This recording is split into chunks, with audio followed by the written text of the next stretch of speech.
Good afternoon. I'd like to welcome you to the District of Sechelt Committee of the Whole meeting for Wednesday, April 28th. It is 3 p.m. and I'd like to acknowledge that we live and play on the territory of the Sechelt Nation. So we have an agenda in front of us. Are there any additions or deletions to the agenda? Seeing nothing, I'd look for a motion to adopt the agenda as presented. Moved, seconded, all in favor? Thank you. First item on the agenda is 5.1 Housing Needs Report Implementation Framework.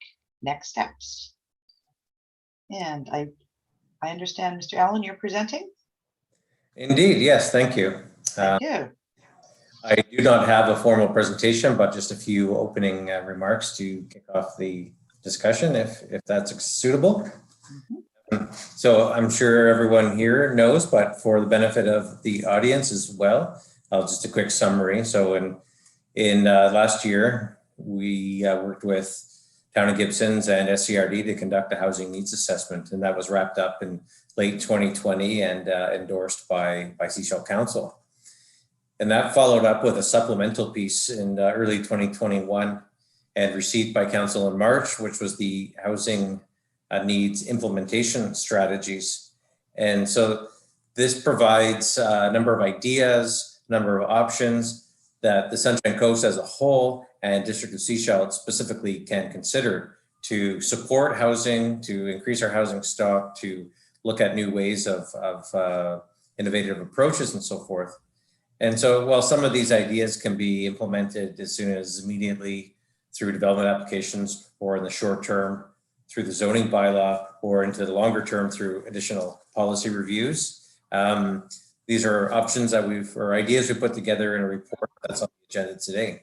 And some of our other options include the newly announced funding that I'm prepping the application for to the UBCM grant opportunity for local government development approval process. So we have a number of opportunities in front of us. It's an exciting time, counterbalanced with just the sheer amount of challenges, the expensive land, the expensive construction that come with housing, not just in Sechelt, not just in the Sunshine Coast, but really certainly across the Lower Mainland area.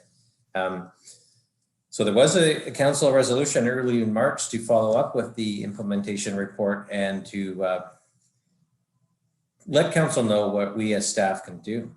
And so you have that report in front of you. There's a large table contained within the report that identifies the ideas from the implementation report, what we are doing and what we can do and what we look forward to in the future. So really what the housing needs report does is it recommends that we facilitate development approvals where we can, while keeping in mind long-range planning and infrastructure implications. How do we incentivize? How do we even invest in housing? How do we form partnerships? I think certainly council has really advanced that in the last couple of months, partnerships and with other levels of government, with community. How can we advocate to senior levels of government? I mean, surely the provincial and federal government play a key role in this. And very recently, I've had discussions with BC Housing about their ideas for their Wharf Avenue project, and I look forward to pursuing partnerships and ideas there.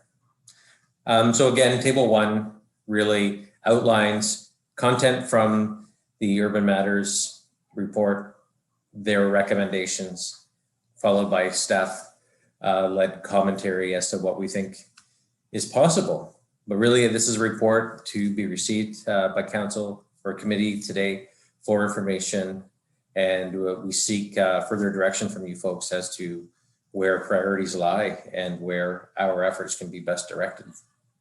And with that, I thank you, and we'll open for discussion. Thank you. Council, questions, comments?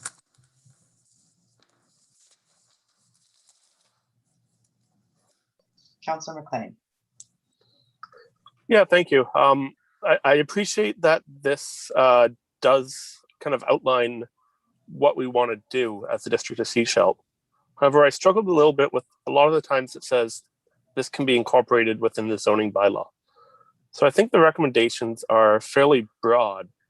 So I'm just wondering if perhaps we could hear a little more about how the zoning bylaw will tie in with this, and will we perhaps see changes to the zoning bylaw with justification coming from this report?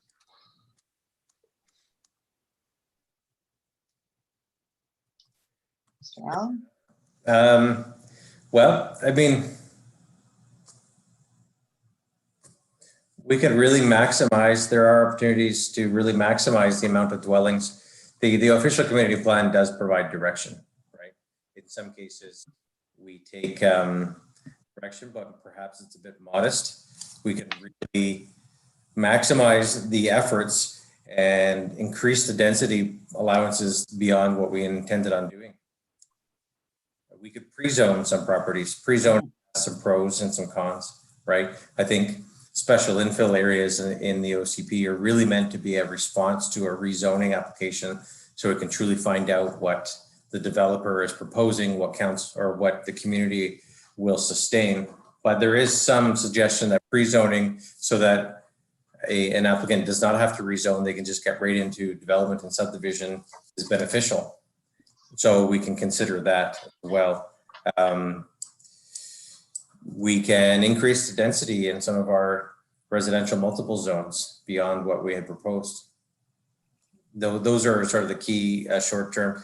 Really, for example, the garden suites, as it is referred to in the implementation plan, I mean, we might just call them accessory dwellings, but we can be a little bit more generous in those allotments as well, size. There's a few ideas like that, but truly what we can do is incent development by making it a little bit easier through our regulation rather than being more strict, but it still requires that partnership from people coming forward and wanting to do this. So I guess what you're talking about is something that it's kind of been coming to me from some of the people in the community as well. For example, we need assisted living. Right? We need assisted living facilities here. We don't necessarily have land that is zoned for that. And I mean, we know from last time that putting it certain places, the community is not open to that. Yeah. Is that something that would be in the zoning bylaw where we would do that kind of stuff, or is that more OCP level? Well, I would say it's both, truly. I mean, we could also introduce regulations and provisions in the zoning bylaw, but not necessarily appoint it to a property until it's invoked through a bylaw amendment. We can make our zoning a little bit easier to use. There is a CD zone at the top of Medusa. It's really kind of located above the top playing field of Chatleach, but accessed potentially through Medusa. That was a rezoning a number of years ago for what was referred to as the Waldner-Burtnick Seniors Lodge. The CD zone is exceptionally specific, relies upon utilizing the design supplied by the applicant's architect at that time. All we have are black and white photocopies that have been scanned and added into the bylaw. The present owners are asking us for information. Even if that's what they want to build, they effectively can't build it unless they change the zoning on the property and amend it because of the exceptional specificity in the zoning bylaw. So we could generalize and say, we support this, and subject to a housing agreement or subject to a development permit, rather than bringing in that hyper level of specificity into the zoning. Mm-hmm. If that makes sense. So there's an area there where somebody wants to do it, but even though the zoning is there, we just can't find a way to implement it just yet. Mm-hmm. Okay. And rental, would we pre-zone for rental maybe, or density inside the zoning bylaw? Yeah, we could do a density bonus, or after a certain threshold, the rental tenure zoning would then be triggered, or we could take the properties that we have as R4 or RM1 right now and turn it into rental tenure zoning, right? It's a little bit challenging when you don't have necessarily specifically the buy-in of that property owner or a future developer, right? For example, a development permit has been issued on West Porpoise Bay Estates, right? Under the premise that they're going to be building apartment buildings. If we came in and then subsequently said, well, this is rental unit only now, that's a little to implement without the buy-in of the owner, right? But if it's a rezoning application and we say the base level is here and you want to get more density, then we need to see rental units.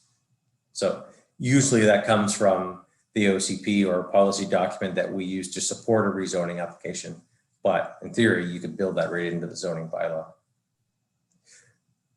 But I am reluctant to say the zoning bylaw will cure all of these issues, right? These are where we can see them being implemented. Okay. Council, other questions? Councilor McLean? Yeah, maybe let's go to a specific point. So number 10 in the implementation report and the recommendations on top of page 5. Consider allowing both secondary suites and garden suites in residential zones.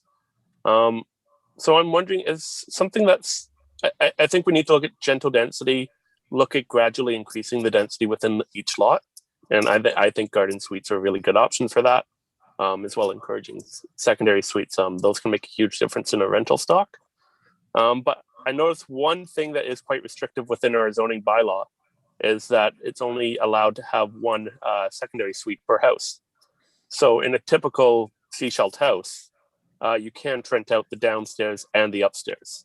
You can only rent out one, and the other actually has to be occupied by the main owner for 9 months of the year. Is that something we're looking at changing potentially in the zoning bylaw? Yeah, or in that case where if you have a suite in your house and then we then say, oh no, you can't do a garden suite because you've already got a suite in your house, right? I think like ultimately the limiting factor would be what's our concern about parking spaces? You know, people do park on the street, but that's something where it becomes a bit harder. But to be more supportive of housing and in particular rental opportunities, have a zoning that doesn't preclude one if you have the other. That's something we can do. Yeah, I think that could make a really big difference in the rental stock. And I noticed right above that is a comment about recognizing not registered and illegal suites. I'm wondering if you just have any more thoughts about how we can do that, because there's a huge number of illegal suites on the Sunshine Coast in Seashell. Let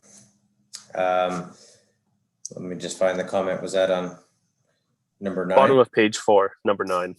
Yeah. Program for recognizing suites not registered.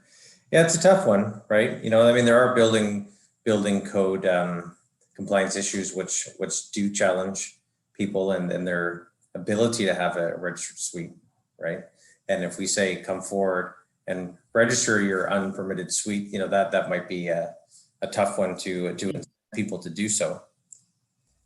But if we want to have business licenses or some sort of licensing, I think then automatically then now we're acknowledging that the building code must apply. I'm going to throw another piece in here that just happened recently in my other life, in my other job. Was informed recently, probably within the last month or so, that the Appraisal Institute of Canada has been told that they are no longer allowed to include a suite in an appraisal if it's not legal. So for those people who are looking to buy a property and use it as a mortgage helper, they're not going to be able to include that anymore if it's not legal. So that may have an impact on whether or not people want to have them legalized or not. Yeah. And so the other thing that bears pointing out is the OCP would support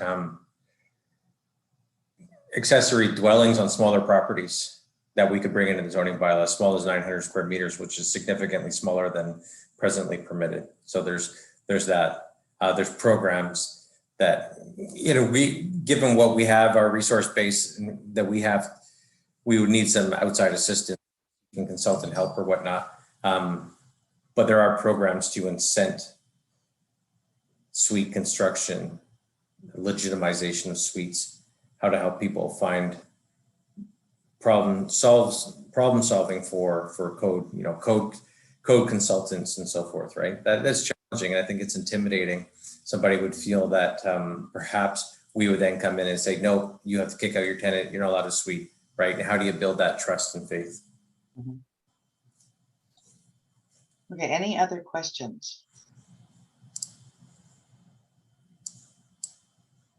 So I guess the question I'd ask now is, what's next? So like, how do we take it from this, this report to actually have something come forward? Is that part of the zoning bylaw? Are we going to assume that it's in there, or do we need to do some more consultation or talk about it or look at how we're going to implement it? Yeah, that's our biggest challenge. I'll be frank. Mhm. With the way things are going right now, being down one key planner, from our roster, the market being hotter than can recently imagine, I'm not making progress on the zoning bylaw in the past few weeks, right? So these are all things that in theory could happen, but I can't keep up with my daily intake of emails, let alone make progress on policy projects, right? We have as our community planner, she works in the development end of things, but we don't have a policy or a long range sort of function of our planning department, and I understand our limitations. I truly do, but it's a huge challenge, and I feel almost bad complaining about this. That's what I do, but that I just want to share our reality of the and hey, the emails I get on a daily basis aren't just, hey, how you doing? Can we catch up sometime? I mean, these aren't just social things. These are like, okay, we're trying to do a phase building strata. We need our Form P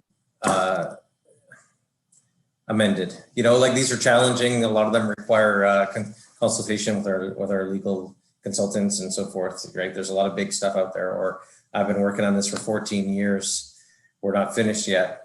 Can I renew this? These are real examples, and we're keen to see increase in housing stock, particularly when it comes to areas that are in our downtown core, that are in our primary growth area in our OCP. I mean, these are priorities for us, and some of them are realistic, and some of them take a ton of work. All right, Councilor McLean. Yeah, so I recognize the challenges that the development industry is placing on the planning department. So I appreciate that you folks did turn around this report. And I know I will be referring to it moving forward. But I just want to really stress the critical importance of a lot of the suggestions in here, and a lot of the change that we can do within the zoning bylaw. I think the housing needs assessment really identified a huge need for rental housing that is really not being met largely by the development industry. So what we need to do as policymakers is change the policy. So I think the zoning bylaw is that key. I want to make sure that we remain focused on it, because that is how we're going to start to really make progress on this housing crisis, is change our policies to encourage those rental housing. And frankly, I don't see that happening through development under our current policy.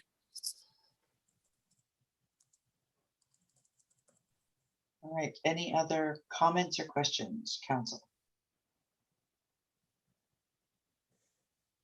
But I will follow up and say I appreciate that comment, because it does give us direction when we are dealing with ideas, development applications. People phone in a lot and say, what would you like to see on this property? It's never as easy as what would I like to see on one's property, but it's good to know, and I already knew this, but it's good to be reaffirmed, what some council direction is, right? And rental units is the first thing I say every single time somebody asks me that question. Yeah, we need them badly. All right, no further questions. There are some recommendations on page 2. That the report from the community planner and the director of planning and development titled Housing Needs Implementation Framework Next Steps be received, and that council direct staff to implement the Housing Needs Implementation Framework where possible in the short and longer term. Moved. Is there a seconder? Seconded. All those in favor? Thank you. Thank you for the work. I know your department is really stressed right now.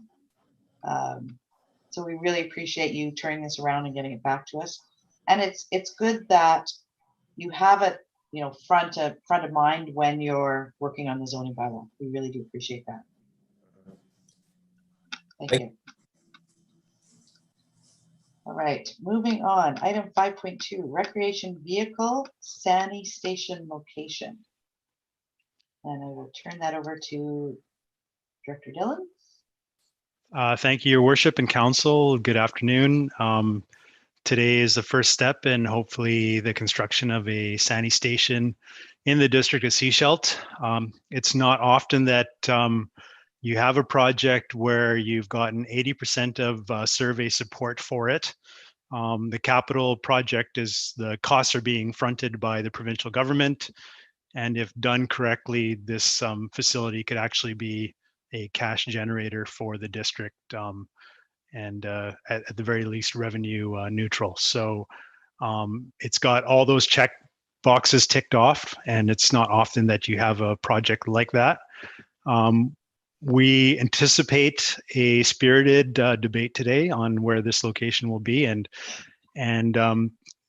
engineers, generally speaking, are not very emotional people. So we're big kids, and we are fine with the whims of council, be they what they may be. So with that, we have three options. So council can choose to go ahead with our highest ranked location, as indicated in the report. They could choose to go ahead with one of the alternative locations that we have suggested, or they could defer the decision pending additional information from staff and or review of other sites identified by council. Our intent with this report was to provide objective, accurate, and our best professional information that we could with regards to these sites. And there were some concerns that came in, and I shared those with council so that you have all the information necessary for an informed decision. And we can definitely discuss some of those concerns at the conclusion of Megan's presentation. So I would like to introduce the Manager of Development Engineering and Sustainability to present her her presentation on the RV Sani station. Thank you. Take it away, Megan. Hey, thanks, Director Dillon. I'll just share my screen here. Let's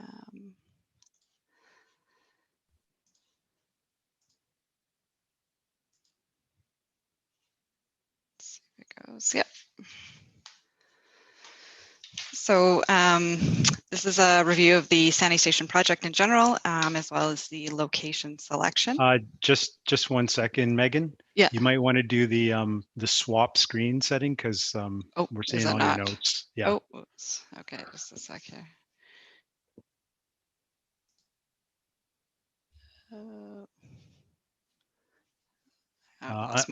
Under display settings. Oh, I lost my mouse for a minute here. Swap presenter view and slideshow. Press that one. Oh, it's completely disappeared. How is that working? There we go. Yeah. Excellent. Okay. Thank you. Okay. I learned something. That's awesome. I didn't know about that either. So it's all part of leadership for the division. Thank you. So Sechelt and surrounding area currently doesn't have a year-round publicly accessible RV sanitary dumping station. The public has expressed interest in having one as a community amenity, and it would be a benefit to the tourist sector. It's expected that RV traffic will continue to increase as it has been across the province, and increase in Sechelt as well. Sechelt was recently approved for the grant funding from the province through the Ministry of Tourism, Arts, Culture and Sport to construct a Sani station. And once the site location is confirmed, it will proceed to the detailed design and construction. The construction cost is funded up to just under $127,000. So here in the photo, I've got a BC Park Sani station. The Sechelt facility will be similar. With a water service wand, garbage can, curb sanitary service with the locking lid, and to be accessed on the driver's side of the RV on a paved surface. So they're fairly minimal in appearance and can be landscaped into the surrounding area. Site selection criteria was based on several factors relating to design requirements, tourism, and community aspects. The design requirements included RV access, turning radius, space to line up, available utilities like the proximity to the existing sanitary and water lines, traffic impacts, land gradient, and maintenance implications. Tourism considerations were the proximity to Sechelt village shops and restaurants, tourism information, other areas of interest like art gallery and parks, as well as the ease of finding the facility and finding your way back from it. Community considerations were impacts to the neighborhood, how well it fit in with the surrounding area, congestion, traffic routing, and safety for vehicles and pedestrians. The facility will also include signage and a map displaying the routes for wayfinding. And aside from the technical feasibility, it's important to note that this is largely a values-based decision, weighing impacts against community and economic benefits. So that will vary, of course, person to person. 6 potential locations were considered in detail. Locations that required land or right-of-way purchase were not considered.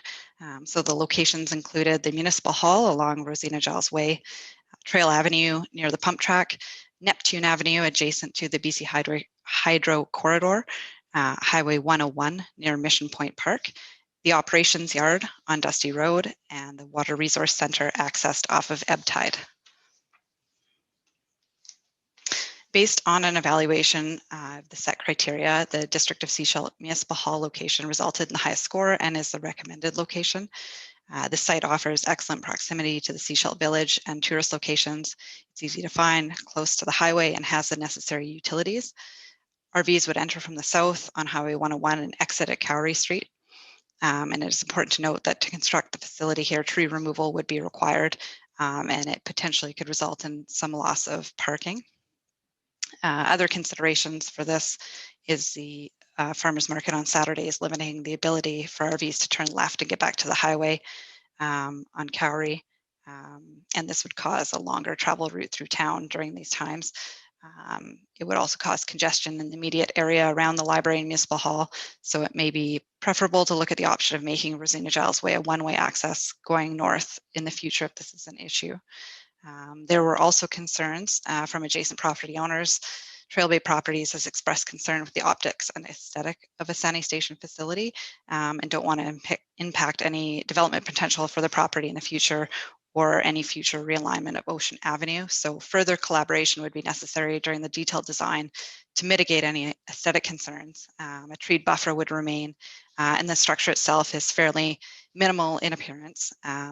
In the event of large-scale changes to this area at some time in the future, like a road realignment, it would be possible to relocate the Sani Station components as well.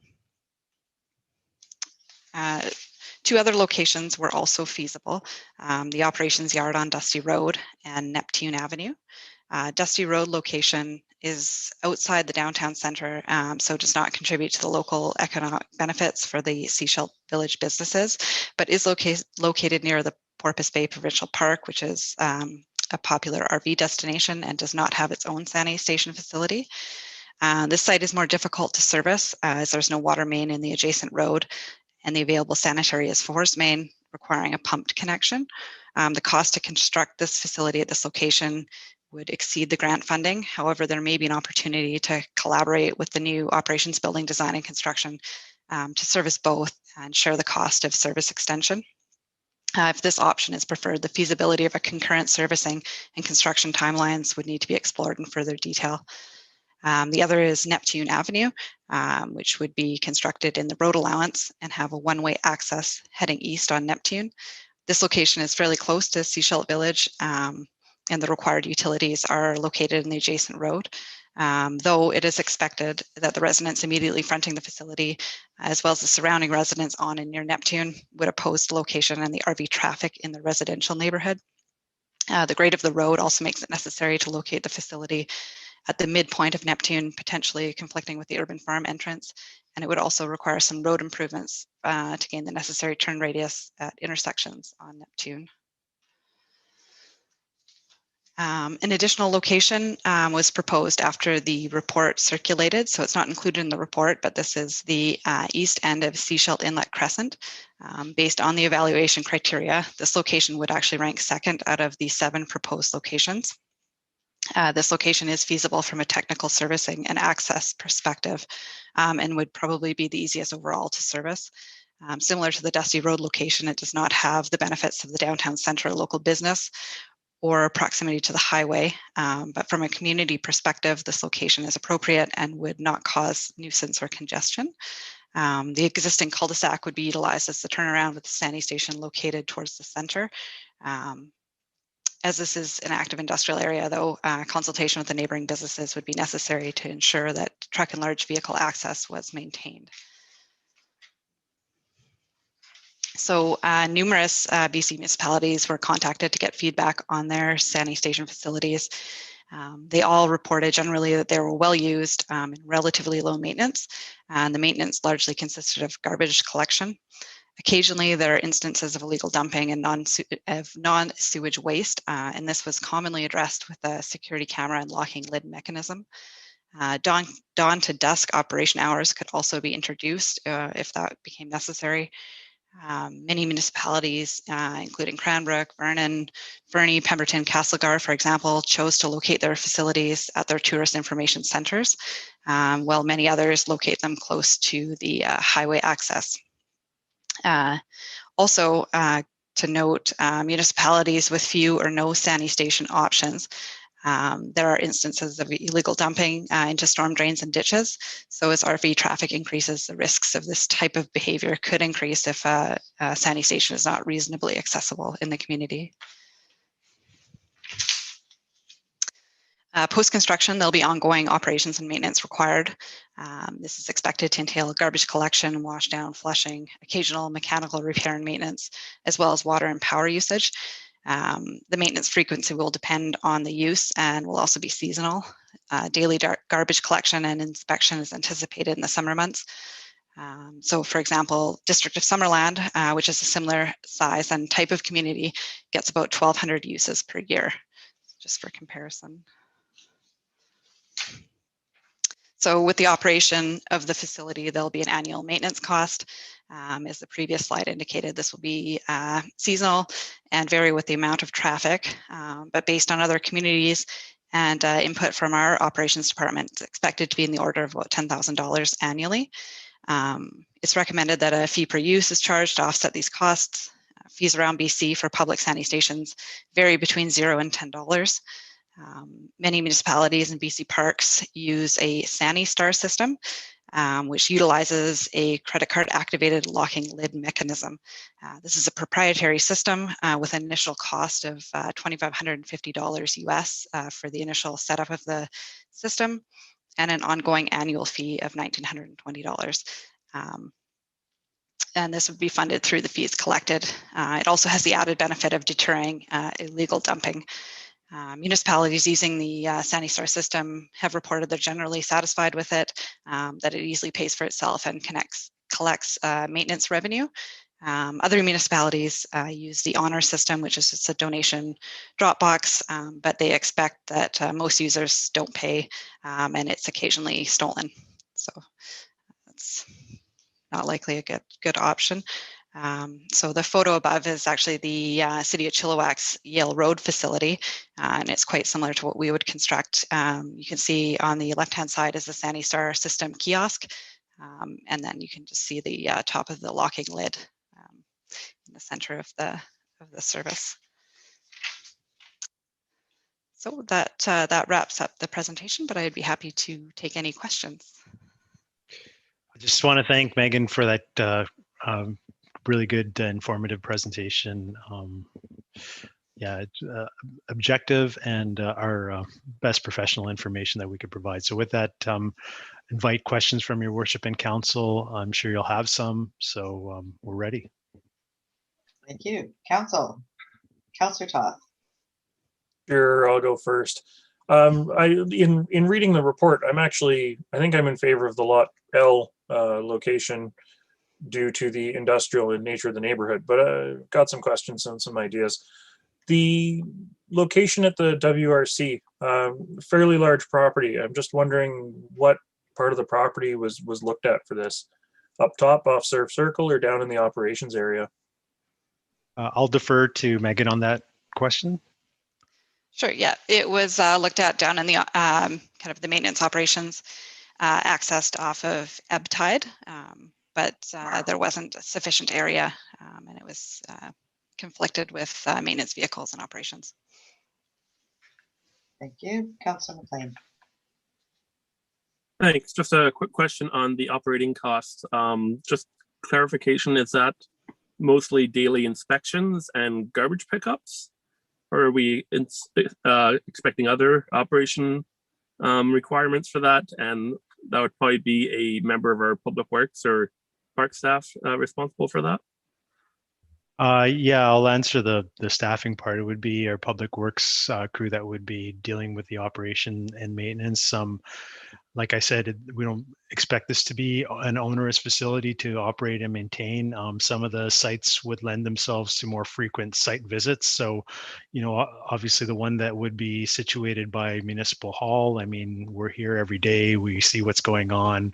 There's a lot of people there, so it wouldn't lend itself to misuse in that respect. Other ones that are kind of off the beaten path where there's not that much traffic, we would probably have to deploy our staff out there more often to see what's going on. But I'm sure Megan has additional information on the subject. Yes, thank you. So yeah, primarily it was our operations staff. It's inspections and garbage collection that is the majority of the cost. Occasionally there's wash down required, parts replacement as they wear out, but the bulk of it, yeah, is the garbage collection and inspection. Thank you. Councillor Lamb, then Councillor Todd. Yeah, of the proposals on the table at the moment, I'm kind of in favor of the Seashell Inlet Crescent potential. It's everything's basically there right now. It's almost ready to go. I know there was, and this was a long time ago, there was an opportunity, or there was an option maybe for a Sani station over by the WRC, but it would be more towards where the Fortis gas pump is. I think there's a strip of land in there that the district of Seashell owns. It's just on the right-hand side of the right-of-way. And I believe there's a piece of land there that could have a potential to be developed, but I could be incorrect also. It's between Trail Avenue and the Ebb Tide Village there. Just a thought. And then you're right there, and you have really good access. So just my thoughts. Are you thinking of the piece of property across the street from the dog park that the district owns? Yes. Okay. Okay. Councillor Toth, and then Councillor McLean.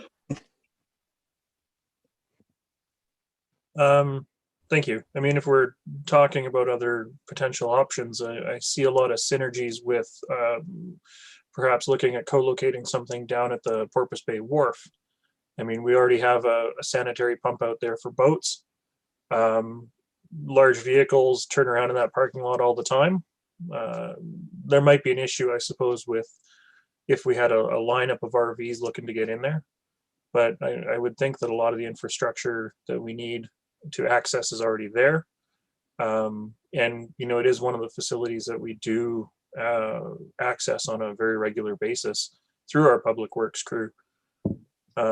If we're looking at Lot L, one question I guess I would have is that have staff given consideration to, rather than trying to run a line out from the operation center or whatever we have to do, the SCRD did drill a test well there.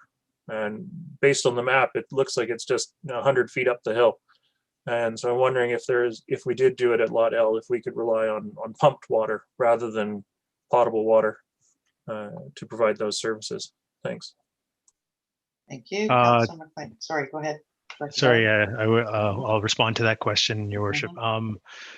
So with regards to the boat pump out, I think we'd have to look at whether the infrastructure is compatible, whether a boat pump out is compatible with an RV pump out, and whether we need to duplicate or have alternative infrastructure there to facilitate the two. I don't know if you've ever been a boater, but apparently they can be quite ruckus, and if they don't get a chance to dump when they want to, sometimes fisticuffs ensue after that. So we have to look at the congestion there. The other You proposed Lot L with pumped water as being a source for washdown. Is that correct? Yeah,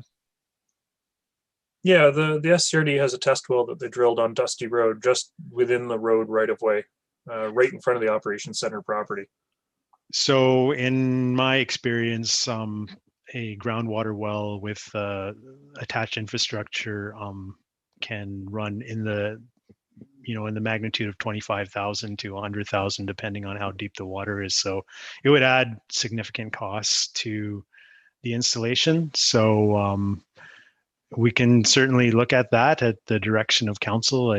I just want you to be aware of some additional costs that would come from that. Thank you. Councillor McLean. Yeah, just a quick question and a suggestion for moving forward. Quick question is, how long does it take to pump out an RV? And then just, I noticed on the list of amenities included is a garbage dump. And a conversation that's been had in the community is, where do you dump your garbage if you're just up for the weekend? So I'm wondering if it would be easy to include some kind of facility where we can accept a weekend's worth of garbage. I would love something where you just put in $1 and drop your bag. I don't know if that's out there on the market, but I think this would be an ideal location for something like that. Yeah, it's definitely something we can look at with detailed design. With respect to your question, the question about how long does it take for an RV to empty? As a RV owner myself in the past, I could tell you really depends on how much it was used that weekend and whether you're the type of person who waits till the last minute to, quote unquote, dump your load. But I would say it has taken me up to as short as about 10 minutes or up to a half an hour with washdown afterwards. It's not a long process. And obviously, like in my experience, in my situation, I had 3 kids and we had a 29-foot holiday trailer. It was a big trailer. And so I was on the large side. A lot of the people who will be coming here, I think might have smaller RVs than that. So it really depends. But then you have also the huge land, I like to call them land yachts that cruise up and down the highway. So they might take longer. So yeah, let's just say on the short end of things, 10 minutes. On the long end, say 35. Thank you. Councillor Lamb. Just one thing, some of these RVs and that are fairly long, as Director Kern has just given us that information. 35 feet plus you put a 20-foot truck under the front of it, you're 50, you could be 50 feet, easily 50 feet long. So you have to have a big, easy, accessible area. And, down at the, I don't think the wharf, there's usually there's a lot of traffic, a lot of parking down there. I don't think that would work out real well. But anyways, okay. Yeah, to address that point, I did ask Megan to look at those long scenarios in the queuing. I mean, having grown up in the Yukon, we had a lot of Americans with these land yachts and they were towing along Jeeps or trucks on their way to Alaska. So I know just how long they can be. I asked Megan to factor that in. So if anything, we've probably got a factor of safety built into the queuing. We have accounted for that. And I think if I may, one potential fourth option that council can pass by resolution is to maybe shortlist 3 of these sites we presented, including the one we added, the Seashell Inlet one, and ask for additional information from staff from that, and we can do some more analysis of turning radii at the Seashell Inlet location and consult with business owners more if that's something that council wants to pursue. Thank you. Councillor McLean. So I think we're getting close to a decision here. So I just want to speak in favor of the Dusty Road location. I asked how long it takes to pump it out because I am questioning the economic benefits of the location of a Sani dump station. So if it were in this downtown location, would somebody go shopping while they do it? Maybe if it takes half an hour, but if it takes 10 minutes, I don't think there's much value there. So in my mind, I have actually taken out the centrality ranking that is page 58, 59. And if I do that, of the ones presented, Dusty Road is a clear winner. It meets a lot of the other criteria. I think I would just add to that, and that's a valid point. And I would say that where I've seen these in action, typically they make people stop that would normally drive through town and not even notice the fact that there is a grocery store there or there is a coffee shop there, and that piques their interest. And maybe that would be the kind of seed that starts them to explore the town further.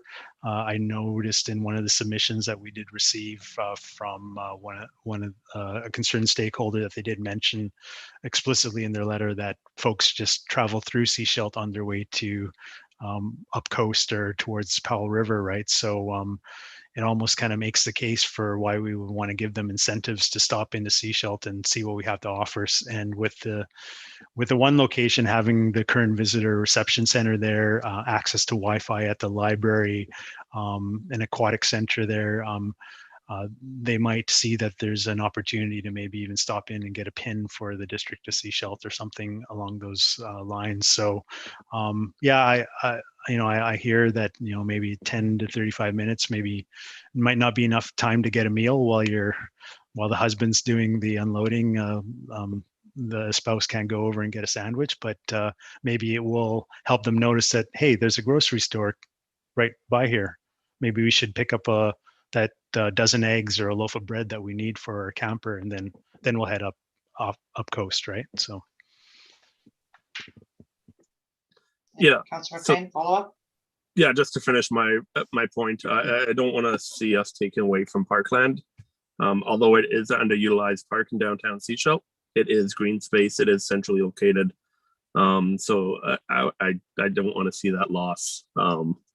So I think Dusty Road is the right place. And if we want to look at economic benefits, we can achieve a lot of those same outcomes with a sign that outlines some of Seashelt's facilities. And then we can think about RV parking in downtown as a separate conversation. Thank you. Councillor Toth and then Councillor Lamb. Thank you. Just to tag on to the end of Councillor McLean's comments there, if you're looking at economic benefits, signage, there might be an opportunity for some advertising space with some of our local businesses too. I certainly don't like the idea of putting it on Neptune. I don't like the idea of putting it right in front of houses. The question around the WRC, if it could have worked down in the maintenance area, great. I wouldn't have been in favor of putting it up on the surf circle side, even though it would have made access really easy. Yeah, I'd like to sort of know more. We're not in a rush to pick a location today. And I'm not. Rosina Giles Way is a really congested chunk of our downtown. There's not a lot of space there. The road is narrow. You got a lot of activity going on with the library, with the pool, with the Seashelt Elementary property right there, the high school kids coming through for lunch every day. I think, having witnessed an accident in that parking lot, somebody getting hit by a car, I think it's an invitation for more people to get hit by cars or buses. So not a huge fan of it downtown, especially since we don't have anywhere else. There's nowhere to park an RV downtown. You can't go, hey, we should go look at that thing, but we're done at the pump station. So now where do we go park to wander town? There really isn't anywhere for people to park. If we had the option of having a downtown municipal parking lot that also had a pump station in it, great. But that's land, and that's land we don't have. So thank you. Thank you. Councillor Lamb. Yeah, I'll agree with Councillor Toth and Councillor McLean with regards to Rosina Giles Way. I think that's too congested an area. You're struggling with that driving through there even today. You know, it's a busy little spot. I would like to see staff look at that vacant piece of property that's across from the WRC on Ebb Tide, between Ebb Tide and Trail Avenue, just to see if the number one, if the district of Sechelt owns that property, and if that is a feasible spot. And I think if we do have a Sani station, you know, there isn't one on the coast now, and if there is one, it would just, if the guy does have a recreational vehicle, they will look at coming to the coast and say, oh yeah, I can go up there. So I think it'll be a plus for the community. Yeah, so I think, yeah, if we could get that one spot looked at, that would be great. And you know, Dusty Road will probably, once the works yard, the new works yard is complete over there, I mean, there will definitely be facilities. They're there and there might be room. So that would be my second choice. Thank you. Thank you. Megan, did you have a comment? Yeah, I can comment on that piece of property. If it's across like the corner of Ebb Tide and Trail where the marsh is, I did look at that location. There are several services in there that aren't rated for road loading. So in order to put a road or any access into that location, we would have to fill part of the marsh to make a road access. So I think there's environmental implications there, as well as a fairly significant cost to fill or to make those utilities stable for driving on. So we did consider that, but ultimately it was too costly. Councillor Lamb, follow up? Yeah, I just wanted to, you know, when all those services went in there, I mean, they would have dug it all up and they would have compacted that property if the installation was done properly, would they not have? I can't comment on what exactly how they were installed. I did talk with Sanaf about those utilities, and he felt that they couldn't be driven over because they weren't designed that way.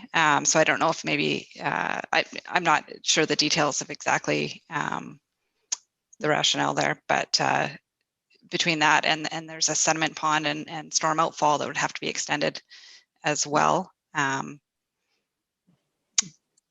But it can be revisited, but we did have a look at that location.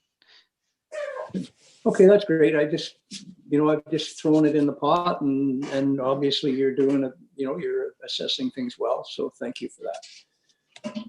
Thank you. Councillor Kuster. Hi there. Yeah, I am not in favor of putting it on by the district office or on Neptune, but as everyone else has said, exploring Dusty and maybe even Sechelt Inlet Crescent or potentially another spot. But I'm definitely in favor of the Sani station for our community. I think it's a benefit for sure. And yeah, that's it. Thank you.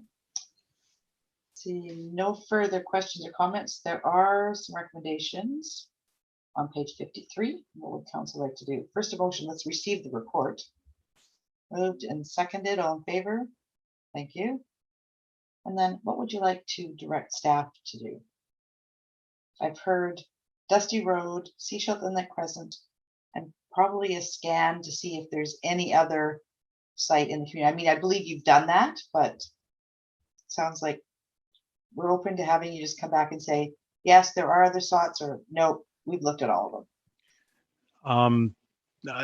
Your worship, if I may, before you design your resolution and vote on it, is perhaps we can do a detailed analysis of the Dusty Road site and the Sechelt Inlet, bring a report back to council on the pros and cons of both of those sites, and then a final decision can be made at a subsequent committee of the whole meeting, just in the interest of trying to get this thing, moved along and constructed. So I think, there's, I'm seeing wide agreement on Dusty Roads as a potential site, and also a lot of curiosity on if Sechelt Inlet is a suitable site as well. So we can come back with those two sites, and I think between the two of them, we should have a good idea of which one we want to go ahead with. Mhm. I noticed that one of the comments in the report was that traffic on Dusty Road could be an issue, given, I mean, we're hearing already that there are backups from traffic just trying to get into the landfill. And there is remediation work going to be done on the landfill. There's lots of stuff going on up there. So that has to be taken into account as well. Councillor Kuster, do you have your hand up yet for comment? Okay, Councillor Toth.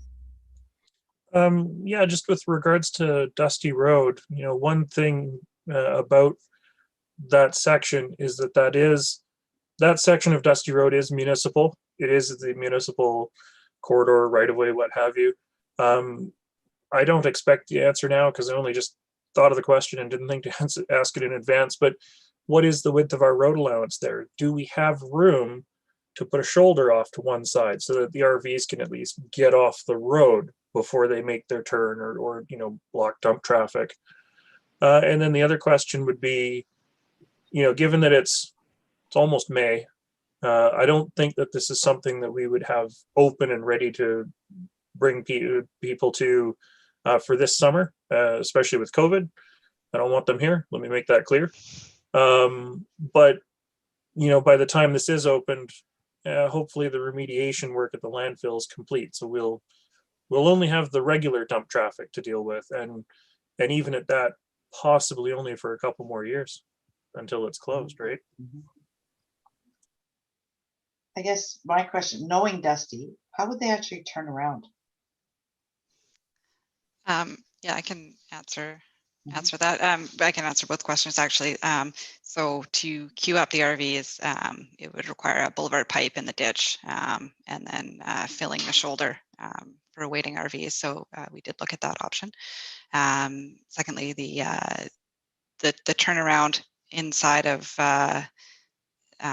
the operations yard would have to be made to the turning radius. So they turn at the upper end of the facility and turn down, pointing west, and then dump that way and exit out that way. So it'd be wide enough that those RVs could turn around and go back down within the facility. Thank you. I was thinking on the road, and I was thinking, okay, how do they do that? Yeah. That would be nasty. All right. Yeah. All right. Would council like to make a recommendation? We can move this along.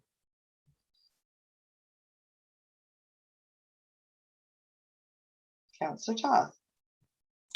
Sure, let me take a stab at this. That council defer this decision until such time that staff come back with a further analysis on Lot L, Dusty Road, and Seashell Inlet Crescent locations. All right. Director Dillon, is that what you're looking for? I think that's entirely appropriate resolution and one that we can follow up with in short notice. Thank you. Is there a seconder for the recommendation? Seconded. Any other comments or questions? I saw you shaking your head, Councillor McLean.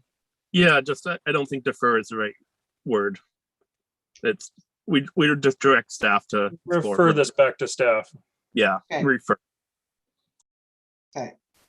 So we refer it back to staff. No more questions or comments? All those out. Councillor Lamb. Under the wire. Yeah, I'm just, I'm just wondering if, we've had a few options thrown at us here. And I mean, off the top of my head, I'm not thinking of anything else that jumps up and bites me, but it'd be nice to have, if there is another option that comes in, it'd be nice to at least have a look at it, sort of thing. So I'd go with the two and then leave it open for another, just leave it open. If somebody does come up with another idea, then we could have a third option. Okay, so you'd like to make a recommendation, an amendment to the recommendation on the floor. And would you like staff to look at other options? I mean, I believe staff have actually gone through the district and looked at where do we have sewer, where can we actually have this happen, and came forward with the, the ideas that they had. So how would you like to see that play out?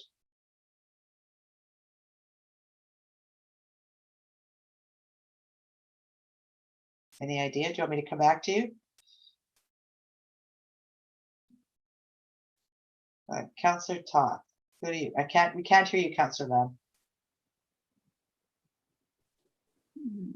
Yeah, I'm just, I know we're limited because of where our sewer trunk lines run. But I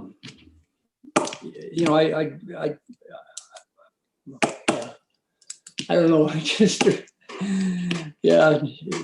And then you're limited too because you need to have good access. So, but right on the corner, if you went to the corner of Trident and Wharf Road, where they've got the ballards dropped in, they've got the ballards dropped off at Trident Road. If they opened that up again, that would be a natural, because you just go down and then down to Seashell Inlet Road and turn around and come back up. You're talking by the rented place, whatever? Rented Canada there, yeah. I mean, it's maybe not a good spot, but it's one, and I don't know. Anyways, okay, we'll go with 2. Well, I mean, we could put a recommendation in that staff do, another scan of the district to consider if there are other potential options. Sure. Yeah, I mean that works. Just a quick overview and say, and then I'm happy. All right. Would you like to make that recommendation? What's an amendment? Yes. All right. Is there a seconder for the amendment? Okay, I'll second that. Okay. I mean, we're not expecting staff to do like mega hours of work on that. Just do a scan and see if there are other potential options to consider. All right, so the recommendation, there's an amendment on the floor. Speaking to the amendment, Director Dillon. Your worship, may I suggest that maybe we word this, that staff would find one more additional option that was not presented in today's report. I have a concern that we will come back with 4 more, and then we'll deliberate on those 4 and come to the same conclusion at the next committee of the whole. And I really want to come to some a final consensus on a location so we can construct this project. So I understand the you can always find a better option. I think we did a very comprehensive scan of the district, and being that we're limited to district-owned property, that does reduce, like, we can't go out and buy the ideal site. So perhaps we want to come back with 3, and we'll look for a 3rd option that we can include with that report, just to have a final set. But I'm wondering if we even find another one. Like, I don't want to have you say, well, okay, we have to come back with another one. What's it going to be? Megan, I'll defer to you. Do you think we can find another one? I think we can find one more, but. Yeah, I don't know that we'll find one more that's as suitable as the rest have presented. Could we say maximum 3 to come back, but potentially only the 2 that we've just discussed? Okay, because I don't want you to have to say, okay, we need to come with 3, so we have to put something else together if there isn't anything. Yeah, I'm not saying that there isn't. We'll definitely take another good look, but we could say up to 3 options to deliberate on. Okay, Councillor Lamb, are you okay with that? Yeah, what? I see that Megan and Kern have done a very thorough job of, finding spaces here for this option. So, I'm relatively comfortable. If they just do a scan and 3 is max, we don't need any more than that. But if they came back and said these 2 are the only ones, I'd be happy with that. Just so I'm good. So thank you for your work. Thank you. All right, so we kind of have sort of an amendment on the floor. Jennifer, what do you have? Okay, so I have the original recommendation on the floor that the committee refer the report back to staff to return with further analysis on Lot L, Dusty Road and Seashell Inlet Crescent locations. Yes. It was then amended that staff review for any other potential options within the district. And then I have it further amended that the recommendation be amended to include that staff identify up to 3 locations for a Sandy dump location. So then that would mean that the full resolution would be that the committee refer the report back to staff to return with further analysis on Lot L and Seashell Inlet Crescent, and that the recommendation be amended to include that staff identify up to 3 locations for a Sandy dump location. All right. So the middle clause will be gone, is what you're saying. Yeah. Okay. So we'll have Councillor Lamb move that the amendment. The other amendment is off the table. Is there a seconder for the amendment to up to 3? Seconded. All right. All those in favor of the amendment? Oh, Councillor Toth, sorry, go ahead. It's okay. Patiently waiting with my digital Yeah, hand up. it's okay. I just wanted to comment, and this was more for staff, because I don't necessarily want to burden them with a whole bunch of extra work. We got lots to do in this town. But it might be worth just a 50-word email to the Seashell Chamber, the Seashell Downtown Business Association, and Sunshine Coast Tourism. One of those 3 organizations might already have a couple spots in mind. And like Councillor Lamb, I'm trying to rack my brain thinking, where else could we put one that we haven't thought of? And I'm just, that's not my business. That's not my industry. So I'm not cognizant of potential ideas, but those 3 organizations might. So just a, not a referral necessarily, but just a, hey, this is what we're doing. Do you guys have any thoughts on where we could do this? That is a great suggestion, and I think now that we focused on 3 sites as opposed to the 6 we had previously, we can drill down with half the amount of sites that we're looking at, so we can find additional have additional information presented for each site. I think a wider consultation with other people is warranted. It might come back with suggestions that are just not doable for us, like to coordinate with Sanco Center to see if we can put it there. Obviously, it needs to be on district lands, so it's going to remove a lot of ideas that would have been brought forward, but I think that's totally something we can do, and we might even go beyond that and reach out to other additional stakeholders. I actually had a conversation with the CEO of Sanco Development, and if this had been a conversation a couple of years ago when they started doing their development up there, potentially they could have incorporated it. They're too far past that now, and it's not possible to incorporate in their plans. So they're not willing to look at that. All right, so we have an amendment that we need to vote on. This is the amendment that staff look at a maximum, basically up to 3 sites, and come back. All those in favor of the amendment? Okay, and then the recommendation then is that they look at the site on Dusty Road, Seashell Inlet Crescent, and up to a maximum of 3 sites, and bring it back to the whatever the next meeting that you can. I know you're looking at getting this off your plate. All those in favor of the recommendation?